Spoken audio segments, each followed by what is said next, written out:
TET paper फुटेजच्या प्रकरणामध्ये आतापर्यंत 3 आरोपींना पोलिसांनी ताब्यात घेतलंय, तर मुख्य आरोपी अजूनही फरार आहे अशी माहिती पोलिसांनी दिली। पेपर फुटेजच्या नंतर पोलिसांनी पत्रकार परिषद घेऊन पोलिसांनी या प्रकरणाची माहिती दिली आहे।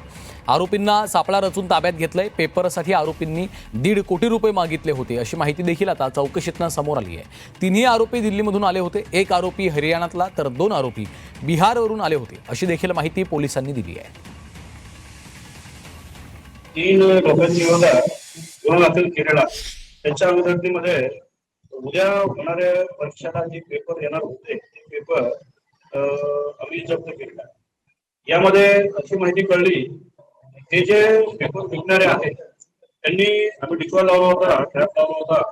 त्यामध्ये जवळजवळ 1.5 करोड रुपये ची त्यांची अपेक्षा होती आणि ऍडव्हान्स मनी पैसे मागितले होते। ट्रॅप मध्ये सगळ्या गोष्टी आम्ही रेकॉर्ड करून गुन्हा केलेला।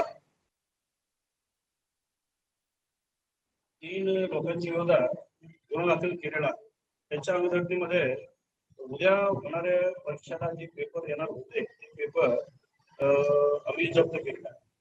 यामध्ये अशी माहिती कळली, हे जे पेपर विकणारे आहेत त्यांनी आम्ही डिकॉय लावला होता, ट्रॅप लावला होता।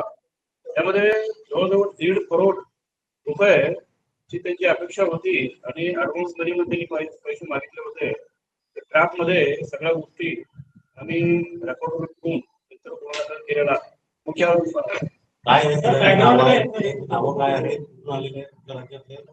हे जे आहेत हे सध्या आमच्या ताब्यात 3 लोक आहेत। हे एक हरियाणाचा राहणारा आणि 2 हे बिहार राज्यातील आहेत। हे एकत्रित आतापर्यंत गेल्या तपासामध्ये ही माहिती कळली, हे सगळे दिल्लीवरून आले होते। मग त्यांना कुठून पेपर मिळाला, कोण यामध्ये सहभाग आहे, सर्वांचा तपास चालू आहे।